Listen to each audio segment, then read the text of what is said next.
Sup les jeunes. Aujourd'hui, on est le 25 septembre 2019, puis je vais faire une analyse sur BTC USD sur l'échange Bitfinex. Vous avez sûrement remarqué que BTC a pris une méchante débarque. Il a dompé hier, il a baissé, il est bearish. Donc, gros breakdown qu'on a eu hier après une consolidation constante de plusieurs jours, des fake-outs vers la hausse, des fake-outs vers le bas. Et donc, un gros ranging qui se passait pas grand-chose pour par la suite avoir la grosse volatilité qu'on attendait toutes à la baisse. Donc, les traders sont contents. Je voulais vous parler aussi d'un projet sur lequel je travaille depuis plusieurs semaines, voire quelques mois. C'est un projet de condensation de contenu d'analyse technique. En fait, c'est des fiches éducatives que je suis en train de créer qui va permettre aux gens de, juste en suivant les fiches, de pouvoir se faire une meilleure idée sur c'est quoi l'analyse technique, puis ça vient d'où. Puis en même temps, il va falloir avoir plusieurs specs là-dedans, un spec débutant, intermédiaire, avancé. Je vais arriver dans les détails plus tard. Donc voilà ce qui se passe avec moi depuis, dans le fond, les derniers mois. Entre le travail, les rénovations et l'analyse technique, c'était pas mal ça. Le projet aussi qui prend quand même beaucoup de temps. Il faut que je fasse beaucoup de lecture puis d'écriture. Fait plein de bonnes choses pour l'avenir. Alors, comme vous le savez, Technically Bab à l'appareil. Hey, pop the trunk, I open up, I sold my soul a good price, out of sight, my hoe got talent, right? On va commencer sur le monthly time frame. Donc tout le monde le sait, on est encore dans un marché baissier, on a fait que des lower high, on le voit clairement ici. Donc qu'est-ce que je viens faire sur le monthly time frame? J'ai regardé mes niveaux, s'il y en a qui sont proches d'être fracassés. Donc mes yeux, ils regardent là, on n'est pas dedans pantoute.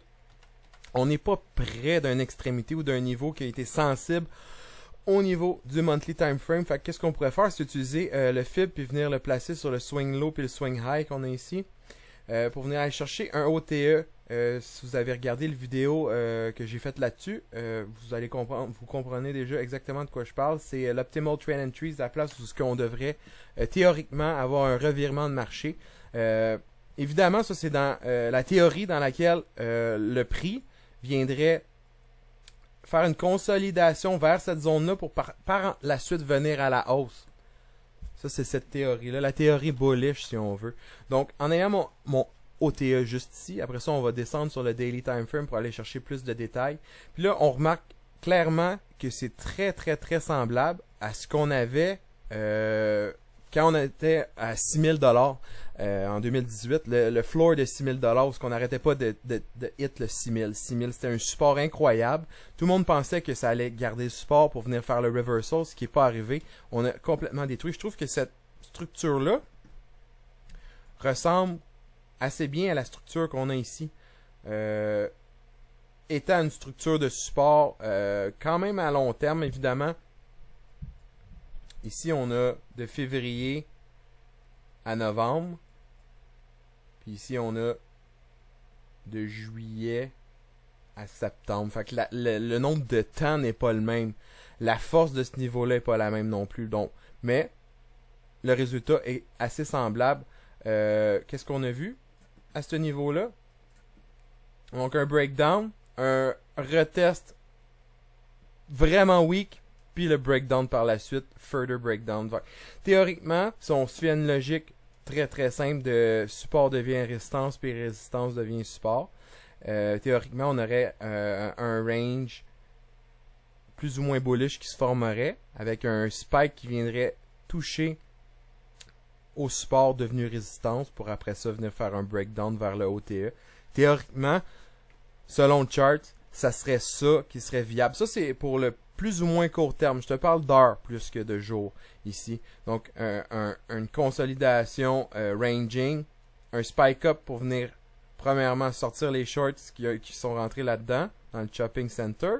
Puis, secondement, venir retester le support qui est devenu résistance pour par la suite avoir un breakdown à ce niveau-là. Sort toutes les longues qui ont rentré dans le chopping zone, dans la zone de consolidation. Tous les gens qui ont entré long, ils ont mis leur stop en dessous, boum, t'es viol, clock. Ça va créer une vélocité dans le marché qui va propulser le prix plus bas étant où? Étant dans notre OTE. Mais ce que j'aime pas de cet OTE-là sur le monthly, c'est que c'est tellement vague. Tu sais, entre 4500 et 7500, il y a beaucoup de place. Fait que je me fierais pas vraiment à 100% à ce niveau-là, ce que je ferais, personnellement, ça serait on va revenir à la même chose que tantôt, là, c'est la même chose que j'ai faite. Là, c'est juste plus précis un peu. On va juste refaire notre rectangle comme il faut pour que tout le monde se suive. Qu'on a le Fibo au 618, puis on va aller chercher le 886.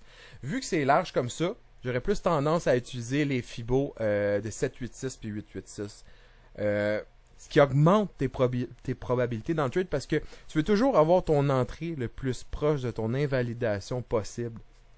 Fait que si tu rentres ici ou ici, puis ton stop loss est juste en dessous, ta perte en cas d'échec, en cas que tu te sois trompé, ce qui est absolument possible. Personne ne peut prédire le marché, je le répète à chaque vidéo, je pense. Là. Personne ne peut le prédire le marché, on essaie juste de se mettre les chances, les probabilités de notre côté pour agir, être prête à agir au bon moment, en faisant la bonne chose. Donc, en revenant au sujet, consolidation, breakdown avec vélocité, ça vient chercher les stops des longs.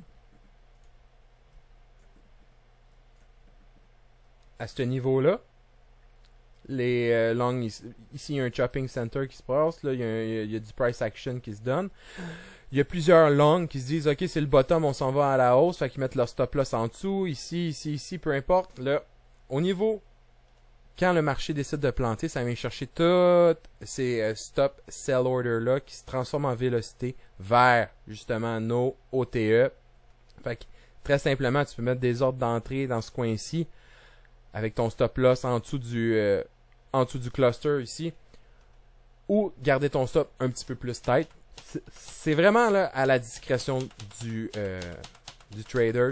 Chaque trader est différent, vous faites ce que vous voulez, mais moi je vous donne mon avis. Donc voilà ce que j'ai pour vous au niveau du monthly et du daily. Je voulais vous montrer aussi une autre chose sur mon autre chart qui est un petit peu plus barbouillé, que parfois tenir son plan de match, généralement tenir son plan de match c'est toujours la bonne chose à faire parce que tu peux après ça relativiser à ce niveau-là, mettre ça dans ton journal, puis en gardant une stabilité puis une structure, tu as moins de chances de changer de plan en cours de route, d'utiliser tes émotions à place de ton jugement, puis de changer de plan en plein milieu d'un trade, c'est jamais bon. Bref, moi ici je m'étais mis, je me souviens, là, ça fait des mois que j'avais tout dessiné ça, je m'étais mis la zone rouge étant à shorter. Si le prix va là, je short, parce que moi je pensais que ici, vous voyez, j'ai mis même une belle flèche jaune. Donc, à ce niveau-là, là, il y a bien des shorts qui ont mis leur stop loss juste en haut. Fait que, mettons, t'es entré en short à ce niveau-là, ben, tu vas mettre ton stop à quelque part ici. Fait que moi, dans ma tête, le marché allait venir chercher cette liquidité-là pour la transformer après ça.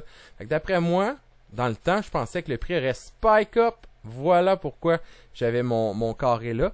C'est pas arrivé, je suis pas rentré dans le trade, je suis passé à côté, c'est pas plus grave que ça, il va en avoir d'autres. Bref, je veux juste vous dire que ça marche pas tout le temps comme qu'on voulait.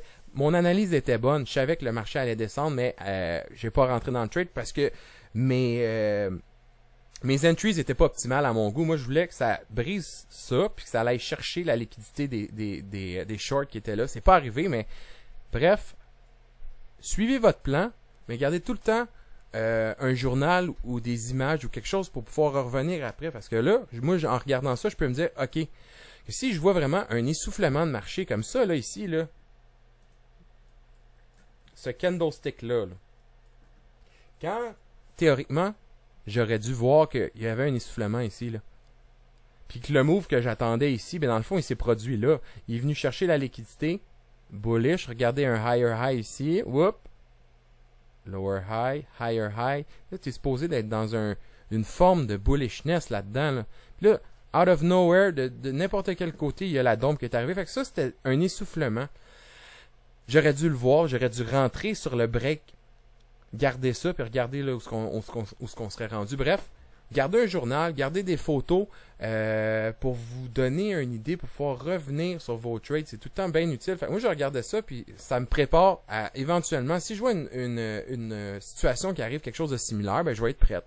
Voilà, donc l'analyse que j'avais faite pour vous. Je voulais juste rajouter un petit détail. Moi, je suis bien fort sur les trendlines.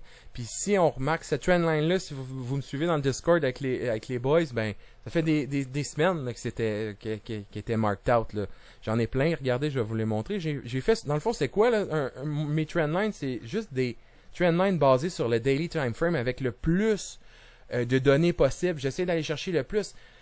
tu passes des minutes, des heures là, à faire des trendlines puis à regarder s'il y a des touches ou pas.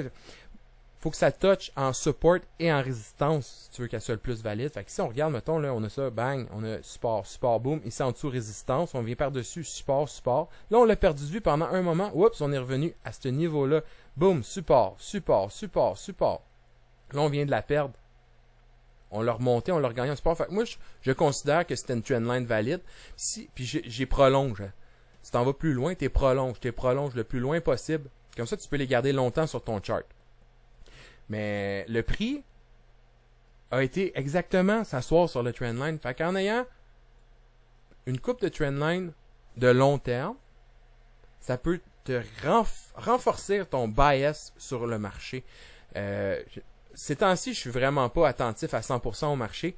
Je suis vraiment attentif plus à mes rénovations puis à écrire mon guide éducatif. Fait que j'ai pas agi là-dessus. J'étais en cash. J'ai pas tradé fuck all là-dessus. Par contre, je suis revenu après sur mon trade puis ça aurait été une méchante belle entrée ou juste un target profit pour le short. Donc, les trendlines, j'aime bien ça. Surtout sur le daily time frame quand ils remontent à très longtemps. Ce qui conclut mon analyse que j'avais faite pour vous. Donc, je suis vraiment excité et je suis super content de vous parler du projet que je travaille dessus. Dans le fond, je suis en train de créer un guide sur l'analyse technique que j'ai écrit moi-même qui comporte des dizaines de milliers d'heures de PDF, de vidéos, d'éducation générale sur l'analyse technique. J'ai dépensé des milliers de dollars là-dessus à acheter des livres, des conférences, des cours spécialisés, des cours, des vidéos, des trucs comme ça. J'ai essayé pas mal tout ce que je pouvais pour justement trouver mon style, trouver ce que j'aimais, trouver qui disait de la bullshit, qui disait des choses bonnes. Puis j'ai rentabilisé tout ça ensemble, tout mis ça ensemble pour faire un guide compréhensif, pour permettre aux gens qui connaissent pas ça de pouvoir débuter à ce niveau-là. Là, je fais beaucoup de vidéos éducatives. Là, je vais continuer mes vidéos éducatives, évidemment. Mais je vais essayer de mettre ça aussi par écrit. Comme ça va être plus facile à naviguer là-dedans. Je suis en train de faire ça en modèle. Un modèle long qui est le guide au complet. Puis l'autre modèle plus digérable facilement, ça va être des fiches d'apprentissage, comme j'appelle. Là, je suis encore au début, mais ici, j'ai un lien que je vais mettre dans mes vidéos. Pas de problème, accessible à tout le monde gratuitement. Là-dedans, je vais vous dropper mes fiches éducatives que j'ai faites en condensé. Fait qu'avec ces fiches-là, même si tu connais pas ça, tu es capable de juste prendre la fiche, étudier ce que ça affiche, puis être capable de te débrouiller au niveau de l'analyse technique qui est relatif. Évidemment, la fiche, là, comme là, la première que j'ai faite, c'est une fiche sur les chandeliers. Donc, vous allez me dire, ben ouais, on connaît tout ça. Oui, parce que vous êtes plus avancé, vous. Mais la personne qui sait pas trop c'est quoi l'analyse technique va tomber là-dessus. Ça va être... Moi, personnellement, j'aurais adoré avoir eu ça au début... quand j'ai commencé à étudier l'analyse technique, des ressources francophones valides, si on veut, c'est quasi inexistant. En tout cas, dans mon coin de pays, au Canada, au Québec, ici, c'est très, très, très rare. Je connais une personne qui en fait, puis moi, je trouve que c'est complètement des US qui fait, puis c'est vraiment là vieux de 20 ans. Il est plus à jour. Fait que je me suis dit que j'allais le faire moi-même. Bref, j'aimerais ça que vous regardiez ça, ça me ferait vraiment plaisir. Allez checker ma fiche, puis regardez si le modèle vous intéresserait, puis me faire des suggestions à ce niveau-là. Quel type de fiche vous intéresserait? Qu'est-ce que vous voulez apprendre? Qu'est-ce que vous voulez approfondir au niveau de l'analyse technique? Fait que c'est pas mal ça. Je suis en train de faire un gros brouillon. Je suis rendu à 33 pages sur plusieurs sujets différents. Fait que venez me voir dans le Discord ou même sur mes vidéos, pas de problème, lâchez-moi un commentaire. Qu'est-ce que vous voudriez voir, vous, comme contenu dans mes fiches éducatives? Je parle pas des fiches exhaustives là, de 40 pages, c'est des petites affaires vite. Short and sweet, c'est de même qu'on aime ça ici au Québec. Short and sweet. Quelque chose que tu peux prendre, que tu peux imprimer, que tu gardes sur ton desk de travail, puis que tu peux avoir accès rapidement. Évidemment, au début, ça va être plus des fiches éducatives pour débutants. Commencer par les chandeliers, tous les types de candlestick. Je rentre même pas dans les types de candlestick dans la première fiche. C'est vraiment juste c'est quoi. Fait évidemment, pour certaines personnes, c'est vraiment inutile et facile, mais pour d'autres, ça va peut-être leur donner un petit quelque chose de plus. Une valeur ajoutée, moi, je suis toujours pour ça. Alors, c'est pas mal là-dessus, je travaille depuis un moment. Fait que j'ai vraiment faites un très bon travail à ce niveau-là de vulgariser toute l'information parce que moi j'arrive de ce milieu-là. Là. T'arrives, tu sais pas trop où mettre la tête parce qu'il y a trop de choses. T'as la FIBO, t'as le stochastique, t'as le MFI, t'as là l'order flow analysis, puis là t'as les order blocks, les OTE, t'as le name it, t'en as beaucoup, t'as beaucoup de choses. Fait qu'en suivant juste le guide de Technically Bab, tu vas être capable de faire une tête solide sur c'est quoi l'analyse technique de price action pure. Après ça, tu peux te créer toi-même tes outils d'analyse préférés. T'aimes-tu le RSI, la stochastique, t'aimes-tu le MACD? Est-ce que tu veux te faire un algorithme pour faire ton trading automatisé? Est-ce que il y a beaucoup de choses. Fait que voilà, c'est là-dessus que je travaille, puis j'aimerais ça avoir votre avis là-dessus. Qu'est-ce que vous en pensez? Est-ce que vous aimez le format, si on veut? Est-ce que vous auriez des suggestions? Quel type de contenu? Évidemment, comme d'habitude, lâchez-moi un like, un subscribe, venez me voir dans le Discord. Je laisse tout le temps les liens en bas. Là, on commence à être une pas pire gang dans le Discord. Il commence à avoir de la discussion, j'aime ça. Alors, that's it. Passez une excellente soirée, puis je vous dis ciao les jeunes.